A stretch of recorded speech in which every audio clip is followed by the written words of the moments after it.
यार केमिस्ट्री काफी वीक थी, उसकी वजह से परसेंटाइल इतनी कम बनी कि कट ऑफ ही नहीं क्लियर हुआ।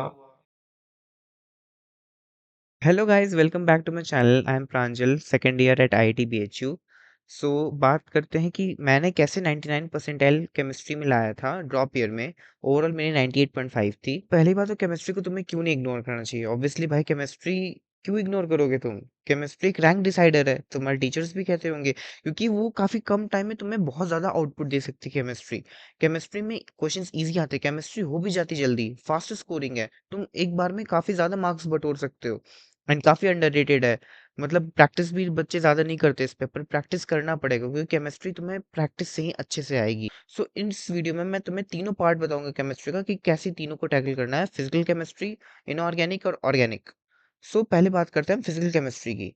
तो फिजिकल केमिस्ट्री में मेनली जो है क्या है तुम्हारा, उसमें फॉर्मूला बेस्ड है पूरा। वैसे भी इसका वेटेज हल्का कम आने लगा है आजकल जेई मेंस में। तो इसमें क्या करना है, जो भी तुम्हारे चैप्टर्स हैं, सॉल्यूशंस है, इलेक्ट्रोकेमिस्ट्री, केमिकल काइनेटिक्स है, या फिर तुम्हारा थर्मोडायनामिक्स है, आयनिक इक्विलिब्रियम है, तो इन सब का तुम्हें प्रॉपर एक फॉर्मूला शीट बना लेना है, प्रॉपर फॉर्मूला नोटबुक मेंटेन करके रखना है, ताकि तुम्हें एक जगह इकट्ठा रहे फॉर्मूलाज और तुम्हें फॉर्मूलाज याद रहे। इसमें अगर फॉर्मूलाज तुम्हारे उंगलियों पे होनी चाहिए फॉर्मूलाज, तो ही प्रॉपर अच्छे से सॉल्व होगा। और तुम्हें डेली सॉल्व करने इसके न्यूमेरिकल्स।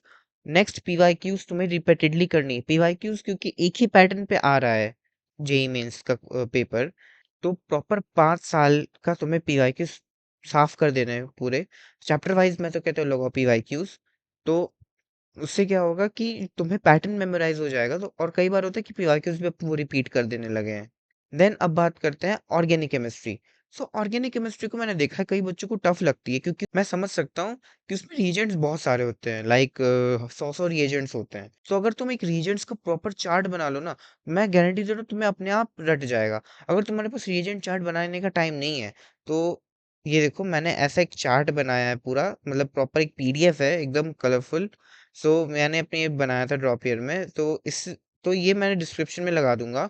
सो ऐसा क्या है कि इसमें हर रिएजेंट्स के बगल में क्या रिएजेंट वो रिएक्शन कर रहा है प्रॉपर लिखा है। उससे तुम्हारा मेंस और एडवांस एडवांस भी प्रॉपर हो जाएगा उस शीट से। उसमें इतना कुछ मैंने मेंशन करके रखा है। सो उसको एक बार जरूर देख लेना, उससे बहुत हेल्प होने वाली है तुम्हारी, और बहुत अच्छी चीज़ है वो तुम्हारे लिए।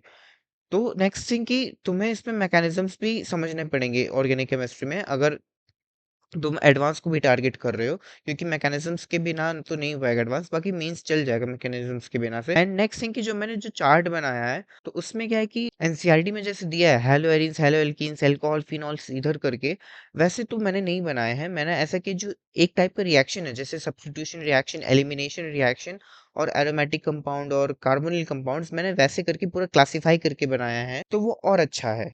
Then next, inorganic chemistry. Inorganic chemistry के तो भाई I would suggest NCERT. NCERT NCERT, क्योंकि NCERT से ही ऑलमोस्ट सारे क्वेश्चंस आते हैं इनऑर्गेनिक केमिस्ट्री में। कोई ज्यादा बाहर का आता ही नहीं है, और कोई सोर्स ही क्या है गवर्नमेंट के पास कि वो तुम्हें कहीं और से क्वेश्चन दे।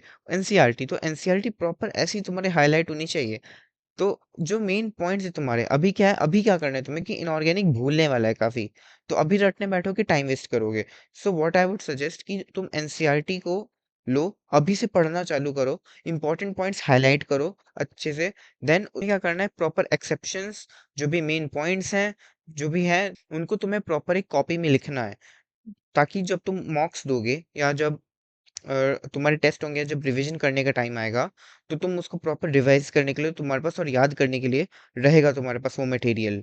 देन जब नवंबर दिसंबर आएगा, तो तुम्हें तो एनसीईआरटी पूरा चट कर डालना है अच्छे से पढ़ के, क्योंकि मेनली जो तुम्हारे चैप्टर्स है, जैसे कोऑर्डिनेशन कंपाउंड्स है, block chemistry, specially D and F block काफी लेंथी सा है, उसमें तुम्हें प्रॉपर लाइन टू लाइन एकदम रीड करना है, क्योंकि एकदम line to line questions exact छप के आते ही जेईई मेंस में। देन सबसे ज़्यादा क्या हेल्प किया मुझे, पीवाईक्यूज, क्योंकि पीवाईक्यूज ऑब्वियसली भाई पैटर्न रिपीट होता है पूरा जेई मेंस का। पिछले 5 साल की पीवाईक्यूज अच्छे से सॉल्व करो। और कैसे सॉल्व करना है, पहले तो ऐसे नहीं कि एक बार सॉल्व कर दिया हो गया, तुम्हें अभी से ही सॉल्व करना चालू कर देना, चैप्टर वाइज लगाओ। देन क्या करना है कि जो तुमसे पहले राउंड में बन गए क्वेश्चंस, बहुत अच्छा। देन जो नहीं बने, उनको मार्क करके रखो। मार्क करके जब तुम्हारा रिवीजन का टाइम आएगा, जब तुम मॉक्स के लिए रिवाइज कर रहे हो, जब रिवीजन टाइम आएगा तुम्हारा, तो तुम उन जो क्वेश्चन तुमसे पहली बार में नहीं बने थे, उनको फिर से सॉल्व करोगे, तो उससे तुम्हारा कंसेप्ट बहुत अच्छे से बिल्ड होगा। देन शॉर्ट नोट्स तो अच्छे से बना के रखो जैसे मैंने बताया सब में हर ब्रांच का कि कैसे तुम्हें नोट्स बनाने हैं, उसको भी रिवाइज़ करते चलना। So that's all for today guys. So भाई एकदम प्रोसेस को ट्रस्ट करो, केमिस्ट्री को फोड़ दो, जैसा मैंने बताया है वैसा तुम्हें करना और जो मैंने नोट्स अटैच किए ऑर्गेनिक केमिस्ट्री के वो भी देख लेना अच्छे से। सो लाइक कर देना, सब्सक्राइब कर देना। Okay bye.